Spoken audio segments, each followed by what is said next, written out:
ओम श्री गणेशाय नमः। अथ कार्तिक महात्म्य 5वां अध्याय। सबसे पहले गणेश वंदना। श्री लंबोदर गजबदन जय जय श्री गणेश। विघ्न हरण मंगल करण काटो शकल कलेश। काटो शकल कलेश प्रथम मैं तुम्हें मनाऊं। पान फूल मिष्ठान सभी सामान चढ़ाऊं। दो विद्या का दान ज्ञान अज्ञान कहलाऊं। रखना मेरा मान चरणों में माथ नवाऊं। स्वर की दाता सरस्वती धरो तुम्हारा ध्यान।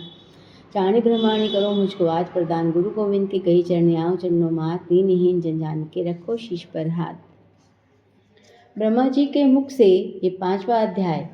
ब्रह्मा जी के मुख से सब सुनकर महर्षि नारद जी बोले कि हे मेरे भगवान, आप कृपा करके कार्तिक मास का कोई उत्तम व्रत सुनाए। तब श्री ब्रह्मा जी बोले, हे पुत्र, परम पवित्र और पाप नाशक नक्र व्रत विधिवत करने से सौभाग्यवती स्त्रियां मनोवांछित फल पाती हैं। इसलिए यह नक्र व्रत घास का सौभाग्यवती स्त्रियों को अवश्य करना चाहिए। इस पर श्री नारद जी ने पूछा कि हे तात, इस व्रत की क्या विधि है और यह कब किया जाता है। नारद का यह प्रश्न सुनकर ब्रह्मा जी ने प्रसन्न होकर कहा कि हे पुत्र, यह अत्यंत गोपनीय व्रत है, किंतु तुम्हारे स्नेह से यह कार्तिक मास का व्रत कहता हूँ, सो तुम सावधान होकर सुनो। आश्विन शुक्ला पूर्णमासी को प्रातःकाल उठकर शौच आदि से निवृत्त होकर दंत मंजन आदि करे। फिर संगम नदी सरोवर कुंड कूप अथवा घर पर ही स्नान करें। व्रत के एक दिन पहले सिर न धोए और व्रत वाले दिन विधिपूर्वक स्नान करें और पवित्र भावना से विधाता का स्मरण करें। तब व्रत का संकल्प इस प्रकार करें, हे जगत के रचिता और कर्ता, आप कृपा करके मेरे पतिदेव की रक्षा तथा मेरी संतान की वृद्धि कीजिए। फिर सूर्य जाप करके सूर्य को नतमस्तक प्रणाम करें। उस दिन सुंदर वस्त्र आभूषण धारण करें।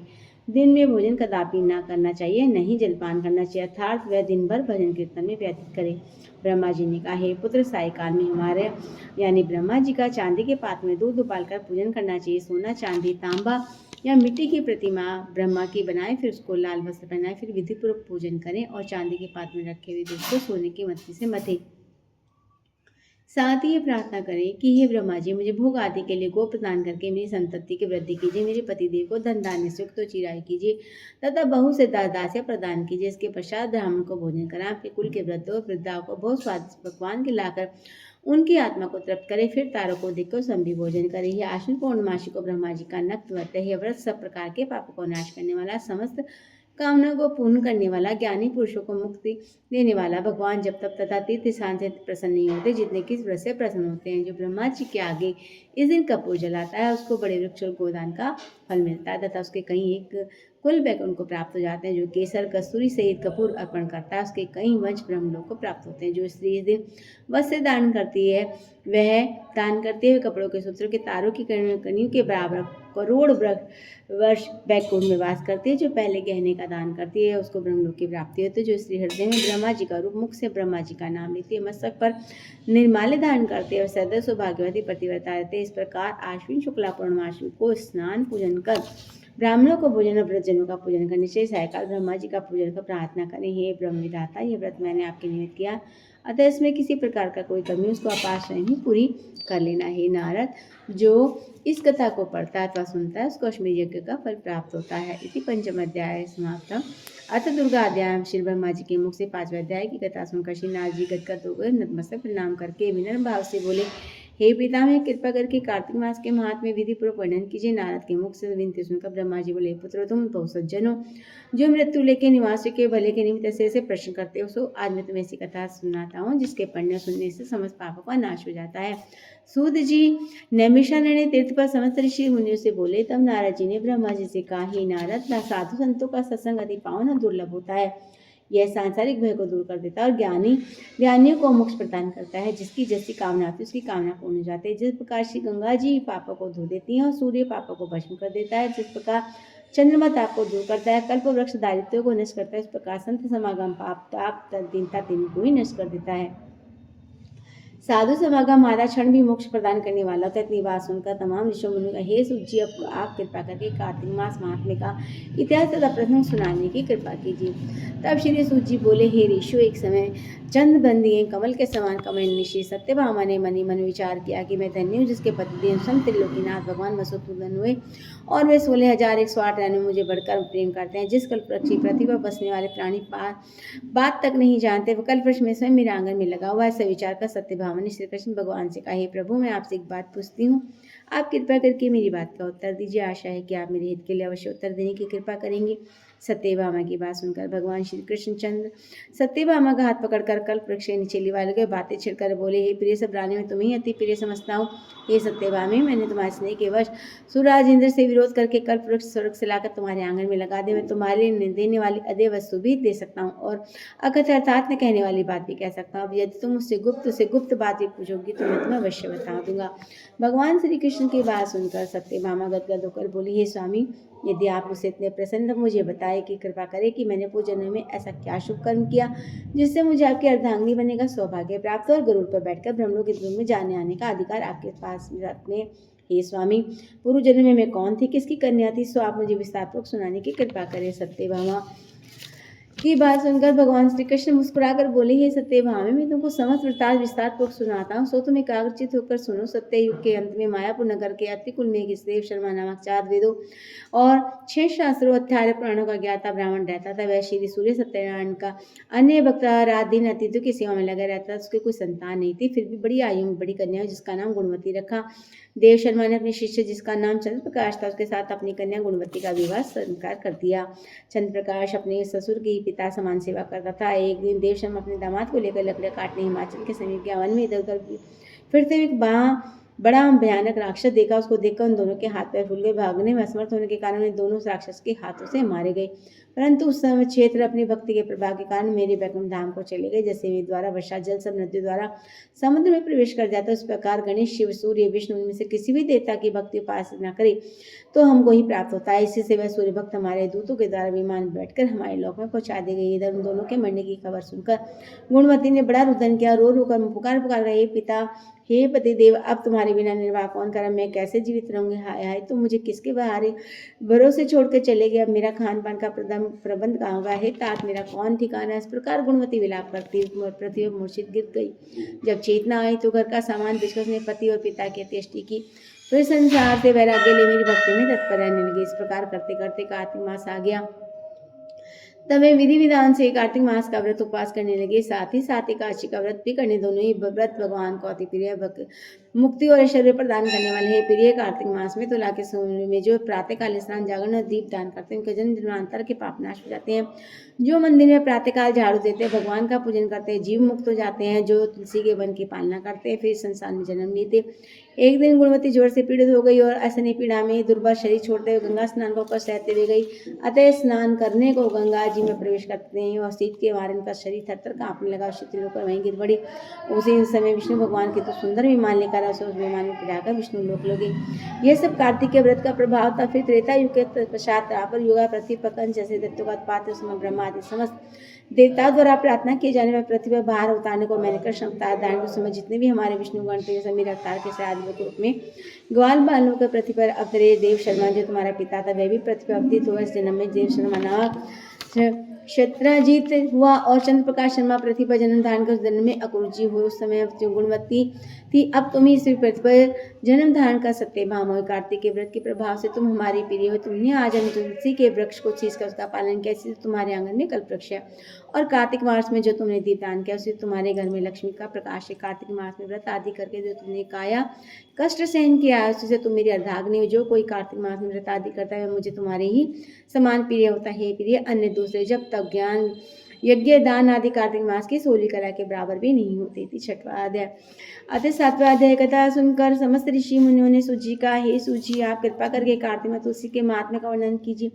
तब श्री सूजी बोले, हे ऋषि, आपने जो प्रश्न मुझसे किया वही प्रश्न राजा पृथु ने नारद मुनि से किया था और जो उत्तर नारद जी ने दिया वही मैं आज आप सबको सुनाता हूँ। तो सभी का रूप सुनो। एक दिन राजा पृथु ने श्री नारद जी से कहा, हे देवर्षि, श्री भगवान को तुलसी जी अति प्रिय क्यों है, आप कृपा करके इसका महात्म्य सुनाए। राजा पृथु की बात सुनकर देव ऋषि नारद बोले कि एक समय देवराज इंद्र बहुदेवता और अप्सराओं सहित देवताओं के श्री महादेव के दर्शन को कैलाश पर्वत पर गए और जब वे कैलाश पर्वत पर पहुंचे तो वहां उन्होंने भारी आकार तथा भयंकर नेत्र वाले पुरुष को देखा। तब इंद्र ने से पूछा, तुम कौन हो। शिव जी ने से कहा, इंद्र के कई बार पूछने पूछने कोई उत्तर नहीं दिया तो इंद्र को बड़ा क्रोध आया। क्रोध करके इंद्र ने अपना वज्र उनके कंठ पर मारा, जिससे उनका कंठ नीला हो गया, परंतु साथ ही इंद्र का वज्र भी भस्म हो गया। तत्पश्चात उसकी आंखों में से प्रचंड ज्वाला प्रकट हुई। समय ऐसा प्रतीत हुआ मानो इंद्र से ही सारे संसार को जलाकर भस्मीभूत कर देगी। ऐसी स्थिति देखकर श्री बृहस्पति और इंद्र आदि देवता नतमस्तक होकर भगवान शिव जी की स्तुति करने लगे और कहने लगे, हे देवों के देव, हे श्री महादेव, श्री त्रिपुरासुर आद्यासुर का विनाश करने वाले, यज्ञ का फल देने वाले त्रिपुरार्य गार्य, आपको बारंबार नमस्कार है। हे सुंदर मुनियों की रक्षा करने वाले को नतमस्तक प्रणाम है। श्री नारद ने कहा, हे राजा प्रतु, इस प्रकार देवताओं की स्तुति सुनकर श्री महादेव ने समस्त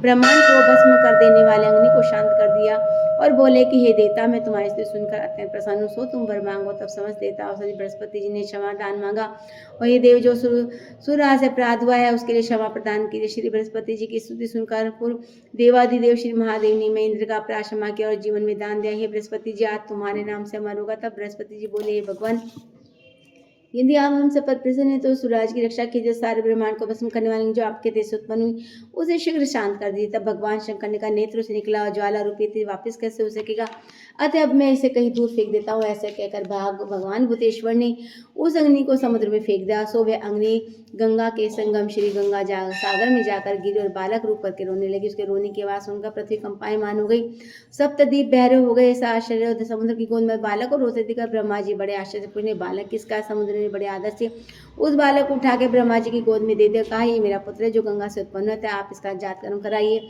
फिर उस बालक ने श्री ब्रह्मा जी की दाढ़ी पकड़ बड़े जोर से मरोड़ी, जिसके मरोड़ से ब्रह्मा जी के नेत्रों में आंसू भर आए। तब किसी प्रकार जो तो अपनी दाढ़ी छुड़ाई, कहने लगे, इससे हमारी आंखों में जल निकला, इसका नाम जलंधर होगा। यह शिव जी के अतिरिक्त तो संसार में किसी के हाथ से नहीं मरेगा। इसके कारण यह है कि शिव जी का अंश उत्पन्न हुआ है। सुनते ही वह युवा हो गया। ब्रह्मा जी ने शुक्राचार्य जी को बुलाकर उसका राज्याभिषेक कराया। ब्रह्मा जी से अत्यंत आनंद हो गए। तब सिंधुराज ने कालनेमी की पुत्री वृंदा के साथ जलंधर का विवाह कर दिया। वृंदा अत्यंत सुंदरी थी और सारे ब्रह्मांड में प्रथम सती और पतिव्रता थी। परम सुंदरी पत्नी पाकर जलंधर बहुत बड़ा प्रसन्न हुआ, अतः आनंद से दिन व्यतीत करने जब जलंधर में घर आता, वृद्धाश्रम अपने हाथों से पंखा जलती, वाद्य अर्ध्य आचमन अर्पण करते, इस प्रकार अपने पति को नारायण समझ के सेवा करती थी। नारद जी बोले, हे राजा प्रथु, अब मैं पतिव्रता स्त्री के कुछ लक्षण सुनाता हूँ। पतिव्रता स्त्री अपने पति के दुख में दुखी और पति के सुख में सुख रहती है। पति के प्रदेश जाने पर विरह वेदना का अथाह दुख सहन करती है।